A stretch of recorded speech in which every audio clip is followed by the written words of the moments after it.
guys, it's Erin here and welcome back to my channel. So for today's video, I'm going to be talking about the books that I have read so far this year. So this video has taken me so long to just sit down and film. I was originally supposed to post this back in June, but it's already September, it's fine. Anyways, one thing that I recently started trying this year was that I wanted to read one fiction and one non-fiction book a month, and so that's why I had the goal of 24 books. Actually, a YouTuber that I watch, her name is Renee Umberg. I honestly do not know how to say her last name, so I'm really sorry, but I'll link her video down below because she does these like seasonal reading lists, and she was the one who inspired me to read a nonfiction and a fiction book a month. And I really like that kind of idea because I beforehand never read nonfiction books. I always read fiction books just because that was something I grew up on and that's just something that I like to read about. I will be honest, they are still not my favorite books to read. Some of them are interesting and I'm glad that I have read them, but overall, as you can see throughout this video, I definitely read more fiction books. And also whenever I read a book, I like rate it and write a review on Goodreads. So that's why I have my computer here too, so I can like look at those reviews, because honestly it's been a long time since I read some of these books, especially the ones at the beginning. Anyways, I kickstarted 2020 with reading this book in January. So it is called What Happened to Goodbye by Sarah Dessen. I've had this book for literally so long. I think I had it back in high school, maybe even middle school, and it's taken me that long to read this book. So I guess I'll read like the back of it just to give you a little bit of an explanation without spoiling it. So, a new day, a new place, a new life. In the past few years, McLean has pretended to be so many different people that she hardly remembers who she really is anymore. The adorable guy next door might be able to help figure it out, but is she ready for it? So I'm gonna bring up my review because, like I said, this is the first book I read, so it's been a while. In here I wrote, sorry if I keep on looking at the screen, but I wrote, not gonna lie, it took me quite a bit of time to read this book. So I started reading this book on January 19th and I finished it on February 20th, so a whole month. But I wrote in here that the beginning of this book was really good, however the middle part is when it started to get a little bit more boring, and that's when I kind of put the book down for like a few weeks before picking it back up again. I just felt like that so much of the story had already been told by the middle part that it was just kind of repetitive, or not really repetitive, but it was just like they were prolonging the story and like they could have just cut to the chase. I did say that the story picks up towards the end and I was able to finish the rest in a few days. And overall, I really did like this book and I would recommend it because I felt like it was a lot of like a coming of age book and it dealt with a lot of different topics within like going to a new place and moving, and also just like finding who you really are, because like I read in the description, McLean has like lived in so many different places and every time she gets a new personality or she wants to change herself. So this is the first time she's finally like kind of sitting down and looking at herself and being like, okay, who am I? What do I want to be like? And I also really liked the characters, especially Dave. Okay, so the next book that I read, I actually read it on my phone and I'm filming on my phone right now, so I can't show it to you, but I will insert a picture of the cover on the screen here. But it is called The Boyfriend Plot by Stella Wilkinson. This book was a really short story. It's kind of just like a teen romance book, which is kind of what I like to read. And so I'll go ahead and read you guys the summary off my laptop. So it says, Jenny wants Scott and ropes Nick into her plans to get Scott to really see her as a girl he can date. Pretty much like the basic teen romance book where it's like boy helps girl to get another boy and then boy falls in love with girl. Started reading this book on February 20th, right after I finished the other one, and I finished it the next day on February 21st. I think I actually finished it in one night. It was just because it was at nighttime, it was like past 12, so they considered it the next day.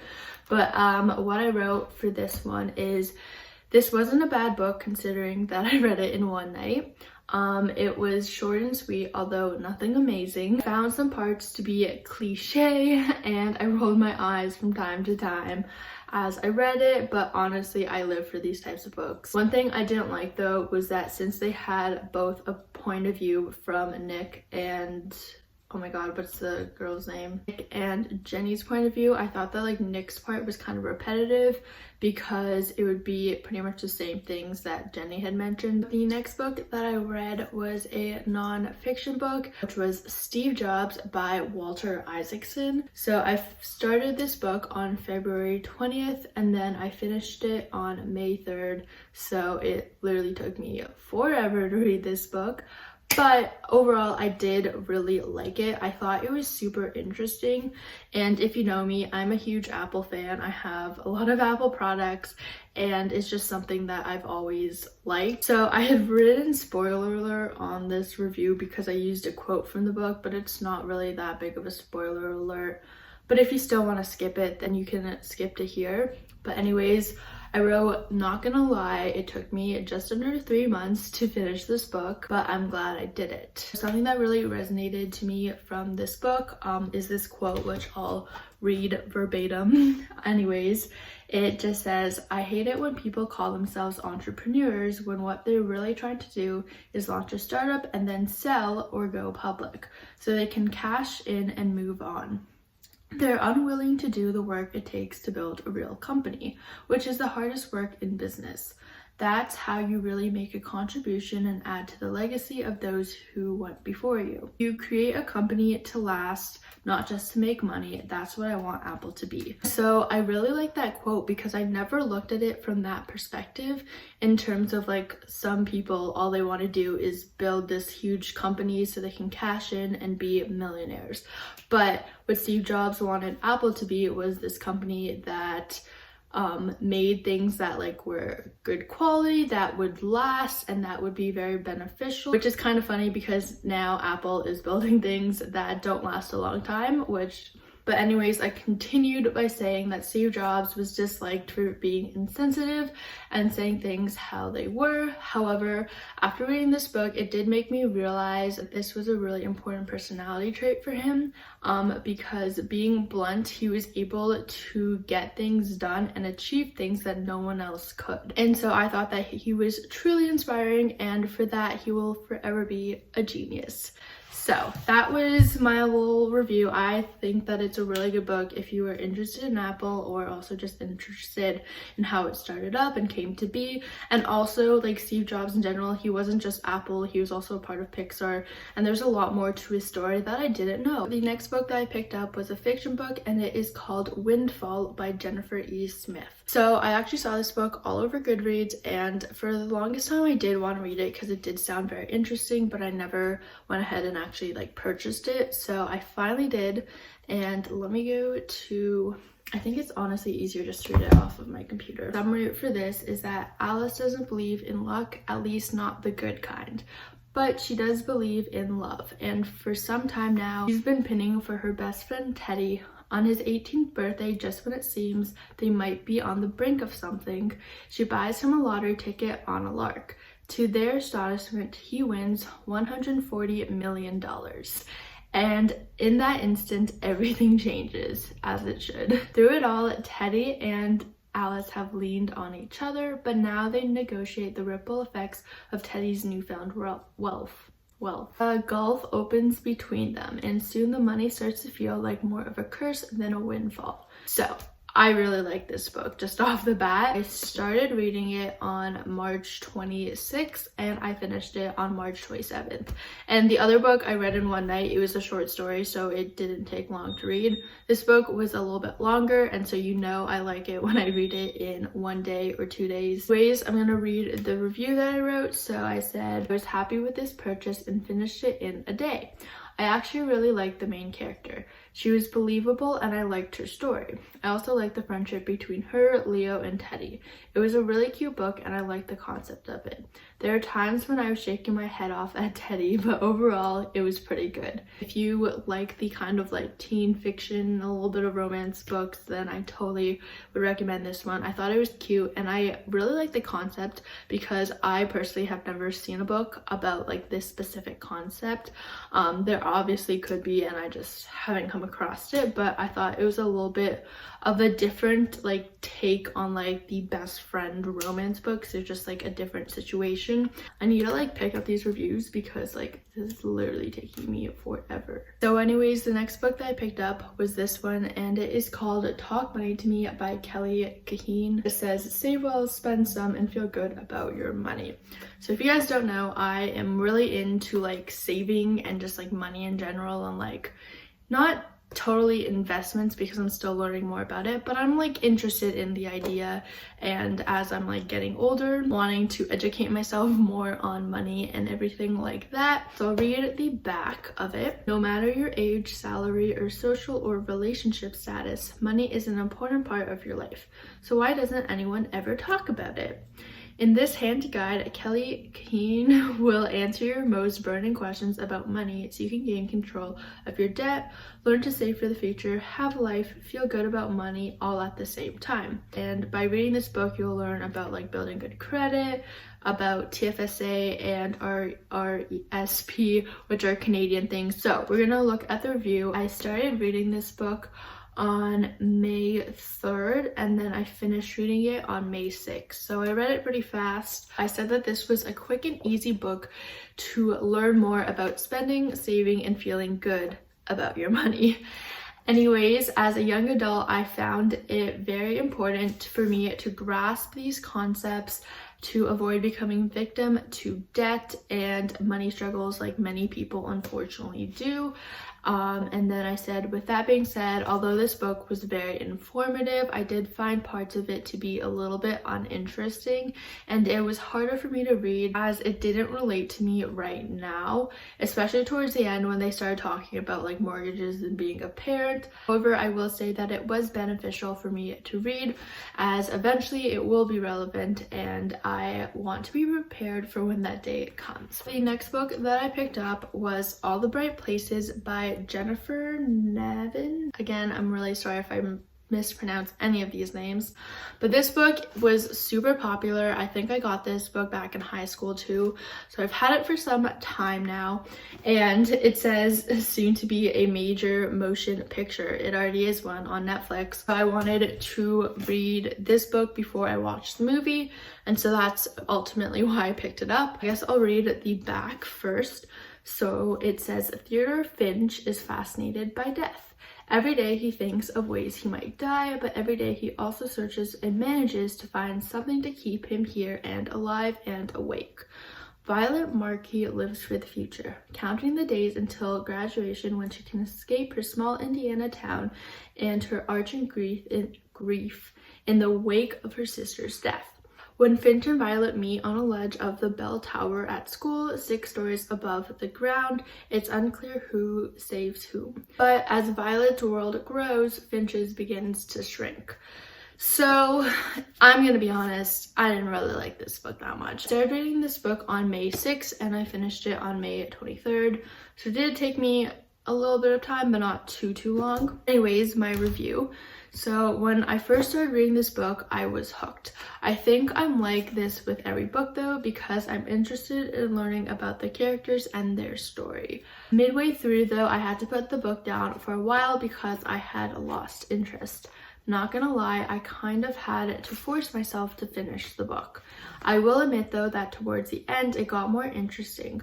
I read the last 70-ish pages in one sitting and I was really curious of how it was going to end. Like I had a feeling I knew what would happen, but I was unsure of the why and how.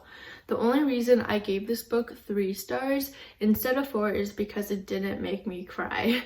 I read stories with plots less devastating and yet those ones make me bawl. Very true. I think it's because I didn't connect with the characters or maybe even like them enough to care, which sounds very harsh, but it was kind of true. I felt like the way that they were written, I couldn't really connect with them too much, and so I didn't feel like really sad when like ever sad things would happen. I don't want to give too much spoiler alerts, but yeah, overall it didn't make me bawl, so I rated it 3 stars. So because it's taking me way too long to open book covers on this, I'm literally just going to insert pictures just because I feel like it's going to be easier. The next book I read was on my Kindle, but it's called 30 Days, Change Your Habits, Change Your Life, A Couple of Simple Steps Every Day to Create the Life You Want. And it's by Marc, reklau. I'm not gonna read the description just because look at it, it's really long, but it's pretty much self-explanatory. 30 days to change your habits, just like different things that you can do. I started reading it on May 23rd and I finished it on the 28th. So I wrote that this book was a pretty quick read, and I liked how the chapters were short and concise because I feel like I just go through books a lot faster when the chapters are shorter. I must admit I am a huge fan of quotes, and I really enjoyed the fact that every chapter had one. Yes, if you know me, I love quotes. I love finding like a really nice quote that just like inspires you, and so this book had a quote on every single chapter, and that was like heaven for me. And I continued by saying the action steps were also pretty helpful. I just found I didn't complete or answer all of them because I was more focused on reading the book than actually self-analyzing.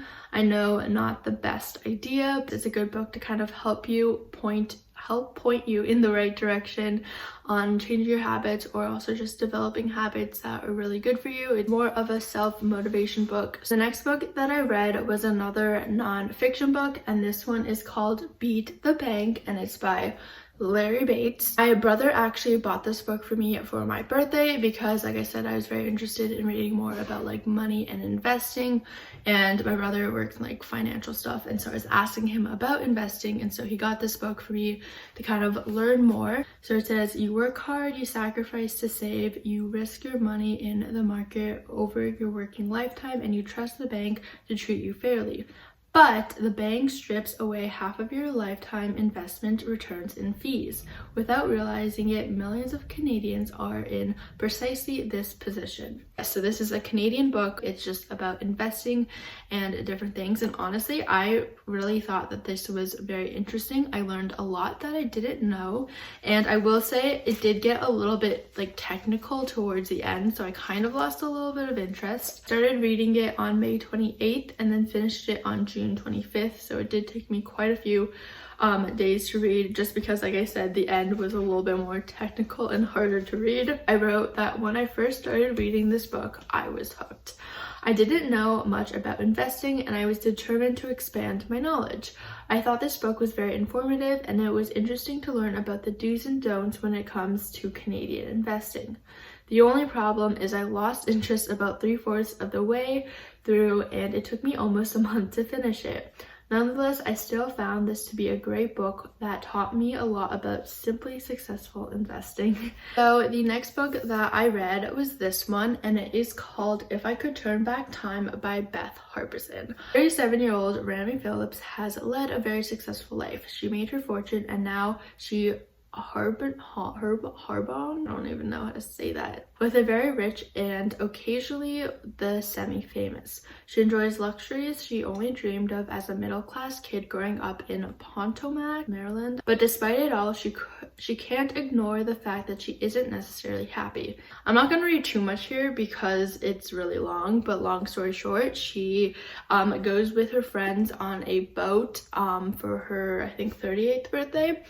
And then she falls off the boat, and when she wakes up, she's 18 again. And so this was kind of, I guess it's kind of like the 17 again movie, but originally I thought it was very similar to 13 going on to 30, but like the opposite. But now that I think about it, it is like 17 again as well. I really like the concept of this book, and I thought that it was super interesting. So I started reading this book on June 25th, and I finished it on June 28th, so I read it pretty fast. So in here, I wrote that I liked the concept of the book, and it reminded me of 13 going on to 30, except the opposite.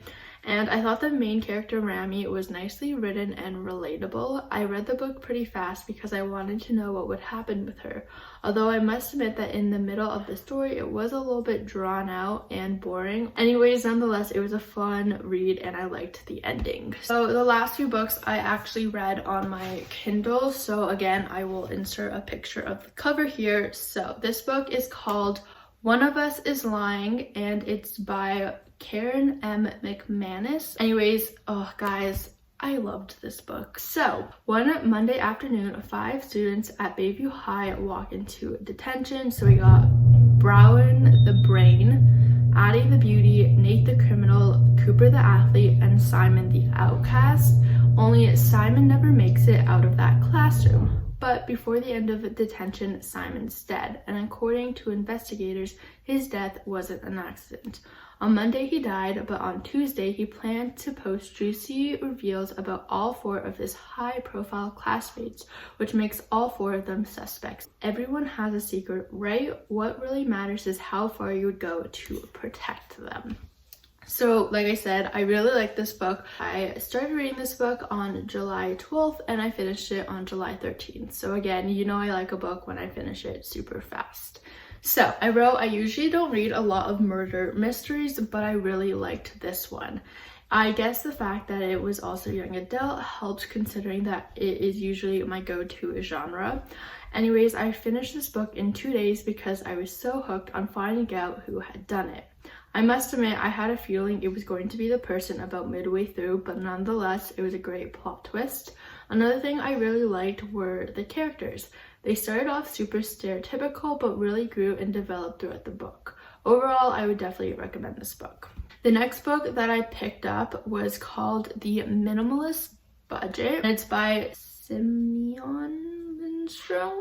I don't know how to say that. So this book was pretty much, I'm not again going to read this freaking description, it's so long, but it just says The Minimalist Budget, a practical guide on how to save money, spend less, and live more with a minimalist lifestyle. I started reading it on June 28th and I finished it on July 20th, so it took me a long time to read. My review was very short, but I just said this book was super short, but for some reason it took me a few weeks to read. It wasn't a bad book, although I think I was just uninterested. They did, however, bring up some good insight in regards to minimalist spending.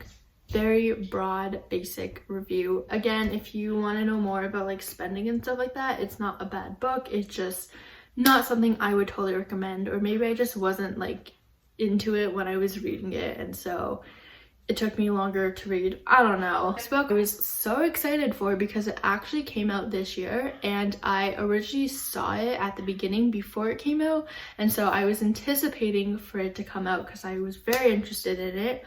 But it is called They Wish They Were Us, and I love the title name. And it's by Jessica Goodman, and I think this was her debut novel, so that's really cool. The reason I originally saw it is because it was like similar to One of Us is Lying, which again I said I really liked, and so that's how I found it. And once I read the description, I was like, ooh, this sounds really good. In the Gold Coast, Long Island, everything from the expensive downtown shops to the manicured beaches to the pressed uniforms of Jill Newman and her friends looks perfect. But as Jill found out 3 years ago, nothing is as it seems. Freshman year, Jill's best friend, the brilliant, dazzling Sheila, I think that's how you say it, Arnold, was killed by her boyfriend. After the dark night on the beach, Graham confessed the case was closed and Jill tried to move on. Now it's Jill's senior year and she's determined to make it her best yet. After all, she's a senior and a player, a member of Gold Prep's exclusive not-so-secret society. Senior players have the best parties, the highest grades, and the admiration of the entire school. This is going to be Jill's year. Oh my god, the garage again. She's sure of it. But when Jill starts getting texts proclaiming Graham's innocence, her dreams of the perfect senior year start to crumble. If Graham didn't kill Sheila, who did? I started reading this book on August 23rd, and guess what? I finished it on August 23rd. I thought that the characters were good, and I enjoyed the story plot. I read it all in one night. I would say the only downfall was that it was a little bit predictable. Similar to One of Us is Lying, I really liked it because it was a murder mystery, and I read it so fast because I really wanted to find out who had done it. So now guys, I'm probably going to be reading so many like murder mystery novels, but it was a little bit predictable because as soon as they introduced the character that did it, like, I knew. But for a debut novel, I thought it was really good, and yeah, would definitely recommend it. So those are all the books that I have so far read this year, and then I thought I would quickly go over the book that I'm currently reading. So this is the book. It's called 3 Weeks with My Brother, and it's by Nicholas and Micah Sparks. Fun fact, I've actually never read a Nicholas Sparks book, which honestly I should eventually because, you know, they're probably really good. But I have seen movies. Personal favorite, A Walk to Remember. Oh my god, guys, I cried like a baby. I actually found this book literally in my family room. We have like a bookshelf of books, so I'm guessing this was my mom's. But when I was looking for like books to read, I was looking for non-fiction books specifically, and I found this. So 3 Weeks with My Brother. In January 2003, Nicholas Sparks and his brother Micah set off on a 3-week trip around the globe. It was to mark a milestone in their lives, for at 37 and 38 respectively, they were now the only surviving members of their family. Against the backdrops of the wonders of the world and often overtaken by their feelings, daredevil Micah and the more serious, introspective Nicholas recalled their rambunctious childhood adventures and the tragedies that tested their faith. And in the hopes process, oh my god guys, my dad is lawnmowing right now. Love that for me. Discovered startling truths about loss, love, and hope. Right now I'm currently on page 160, and if I'm being totally honest with you guys, I haven't picked up this book in probably over a month, maybe like 3 weeks. I don't know exactly, but it's been a while since I've read it. I will say when I first started this book, I was hooked because honestly, like I said before, I do really like reading biographies. I learned quite a bit from what I've read so far. I think I would say though, I like reading more about his childhood and like the things he went through in his childhood as opposed to when he talks about like the actual traveling part. That is the book I'm currently reading. This is also the book which has been delaying me from making this video. Also realizing though, this video is going to be so long, so I'm really sorry if you sat through this whole video. Huge props to you because it's long. So yeah, that is my very long video on what I've read so far this year for 2020. Thank you guys so much for watching this video. I'll see you guys in my next video. Bye.